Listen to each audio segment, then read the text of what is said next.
Homilia de quarta-feira, 27 de dezembro de 2017. Olá, minha família de oração.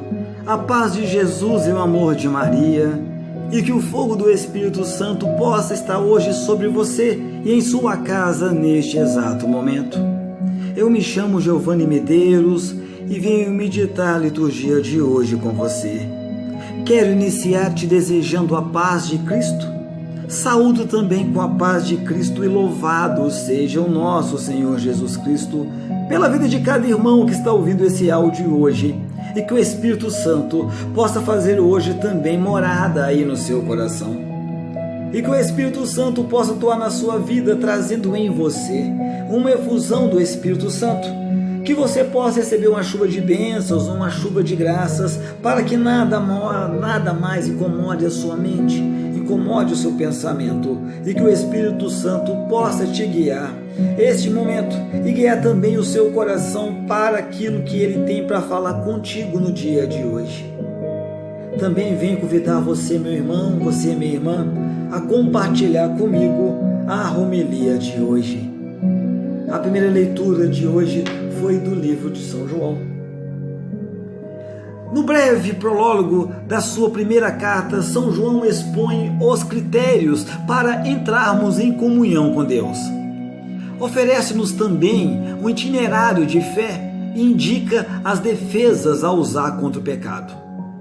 João fundamenta a fé cristã no verbo da vida, que se dá testemunho, indicando e descrevendo de modo bem sintético as suas etapas essenciais. Mas ao contrário do prólogo do seu evangelho, onde acentua o verbo, aqui acentua-se a vida que Jesus possui e dá. Tudo começa com a experiência pessoal do apóstolo no contato com Jesus. O que ouvimos, o que vimos, o que contemplamos e as nossas mãos tocaram relativamente ao verbo da vida. Esta experiência torna-se testemunho e exemplo bem coerente. Anúncio corajoso que gera comunhão entre aqueles que o escutam e abraçam a fé, e abraçam a comunhão com o próprio Pai e com o seu Filho Jesus. Esta comunhão, por sua vez, gera alegria do coração. A palavra nós põe-nos diante da tradição da escola joânica, que desenvolve o testemunho do discípulo amado fundado na vida divina, tornada visível em Jesus. No Evangelho de São João de hoje, João dá-nos neste texto uma síntese dos acontecimentos verificados na manhã da Páscoa, em que são protagonistas Maria Madalena, Pedro e ele próprio.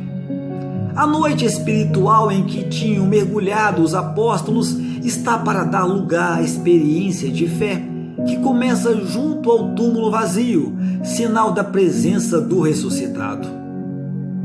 Ao receberem a notícia de que fora retirada a pedra do sepulcro e de que o corpo de Jesus lá não estava, Pedro e João foram verificar o que sucedera. A sua corrida revela muito amor, revela veneração e faz pensar na igreja que procura sinais visíveis do Senhor, especialmente quando se encontra em dificuldade e não consegue vê-lo. João chega primeiro do que Pedro ao sepulcro, devido à sua intuição amorosa de discípulo amado, mas é Pedro quem entra por primeiro, devido à sua função eclesial. Depois de observar a ordem das várias coisas que se encontravam no sepulcro e na paz que ele reinava, o discípulo amado abre-se à visão da fé, acreditando nos sinais visíveis do Senhor. Viu e começou a crer. Ainda não é a fé plena na ressurreição. Isso só acontecerá quando o seu espírito se abrir à inteligência das Escrituras. Está um pouco à frente, lá em Lucas capítulo 24, versículo 45. Quando vir a pessoa do Senhor e receber o dom do Espírito Santo, isto é, quando tiver percorrido todo o itinerário da fé. Meditação. São João é uma figura de fundamental importância na igreja primitiva. de fato, é o discípulo amado que ensina a contemplar em Jesus, o Filho de Deus feito homem, para nos revelar o rosto do Pai e o caminho que leva à comunhão com Ele. Exatamente por esta razão, João é chamado de teólogo. Os seus escritos levam a acreditar em Jesus Messias e Filho de Deus. O seu símbolo é a águia, porque, como refere uma sentença rabínica, a águia é a única ave que consegue fixar o sol sem cegar. Para João, o sol é Cristo. A sua presença na comunidade descobre-se pela contemplação e pela inteligência da palavra de vida. A vida na sua realidade mais profunda é a vida eterna que estava junto do Pai e que se manifestou a nós. Jamais contemplaremos suficiente esse mistério de vida que se tornou perceptível para nós em Jesus, Filho de Deus, a vida eterna que estava junto do Pai. São João faz-nos compreender quanta profundidade se encontra na pessoa do Cristo, na sua união com o Pai, na sua comunhão com Éfine, encarnação, tem por objetivo tornar-nos participantes nessa comunhão divina. Estamos em comunhão com o Pai e com seu Filho Jesus Cristo. A encarnação aconteceu em vista da comunhão. Isto é espantoso. A carne é causa de divisão. Por causa dela, estamos num lugar e não no outro. Podemos chegar até as pessoas queridas pelo pensamento, mas a carne impede-nos de estar em comunhão com elas. E quantas discussões, litígios e divisões por causa dos bens materiais? O Filho de Deus, ao anunciar a nossa carne, tornou-a meio de comunhão. Tudo o que assumiu se tornou instrumento de comunhão com Deus e entre nós. Na Escritura, onde a carne de Cristo se põe ao serviço da comunhão, fazemos a comunhão, isto é, recebemos a comunhão com o Pai e a comunhão entre nós. Para isto, Cristo teve de sacrificar a sua carne, teve de entregá-la aos inimigos para fazer dela um sacrifício agradável, um sacrifício perfeito. Então, a vida mostrou toda a sua força. O Evangelho de hoje leva-nos até a Páscoa, mostrando-nos a meta alcançada. A vida venceu a morte e manifestou-se.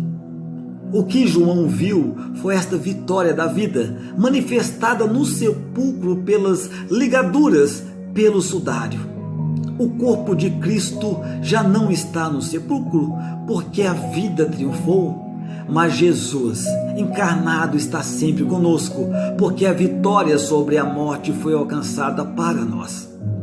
Uma outra lição que podemos tirar do Evangelho de hoje é o respeito pelos carismas, que são muitos na igreja, para bem da mesma igreja.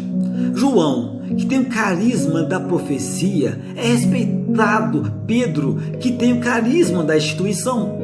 O respeito pelos carismas e a partilha na busca comum dos dons do Espírito permite-nos penetrar no mistério, reconhecer os sinais do ressuscitado. Como São João também, nós somos chamados a conhecer, isto é, fazer experiência de vida e crer, isto é, aderir com todo o coração e com toda a nossa pessoa ao amor de Deus nos tem. Está lá em 1 João capítulo 4, versículo 16, amor manifestado no Verbo encarnado. Esse inefável amor que Deus nos tem, de que João é o doutor, no dizer, é o grande mistério para todo cristão e em particular para todo mundo. É este mistério que queremos proclamar diante da Eucaristia, diante do crucificado de lado aberto, diante da vocação, junto ao coração de Jesus. Oração. Senhor Jesus Cristo, que revelaste a João, teu discípulo amado, os mistérios secretos da palavra, dá-nos também a nós, hoje, a toda a igreja, uma nova inteligência espiritual das Escrituras. Assim poderemos iluminar cada vez mais a nossa vida espiritual e aprender a tua ciência sublime. Concede à igreja pastores sábios e santos, capazes de colher o sentido espiritual, o sentido profundo das Escrituras e introduzir o povo de Deus na tua intimidade, ó Pai. Assim, todos poderemos conhecer o teu coração, conhecer o teu pensamento, a profundidade do teu espírito e o modo como conduzes a história da igreja. Por intercessão do teu discípulo amado, faz-nos experimentar o amor do teu coração e torna-nos assíduos e dedicados no teu serviço. Sempre e em toda parte queremos, como São João, realizar a tua vontade sobre nós. Ajuda-nos, ó Pai. Contemplação. São João teve com Jesus os laços mais íntimos. Foi seu parente, seu discípulo, seu amigo, seu herdeiro. Tiago e João eram filhos de Salomé, parente de Maria. Eram chamados irmãos de Jesus. Era costume chamar irmãos os parentes bem próximos. João deve ter conhecido Jesus menino. Ligou-se a ele primeiro como discípulo com Santo André. Está lá em João capítulo 1, versículo 37.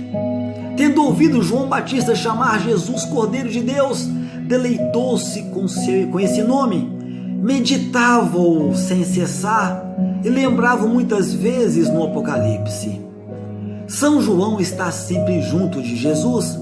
Quando Jesus toma parte a alguns apóstolos para os mais belos milagres, para a transfiguração, até mesmo para a agonia, São João está sempre. Senta-se junto de Jesus. São Pedro sabe bem que João é o amigo e que por meio dele pode conhecer os segredos que Jesus não revela a todos. São João pode narrar em pormenor os discursos de Jesus depois da ceia, porque os ouviu melhor que os outros.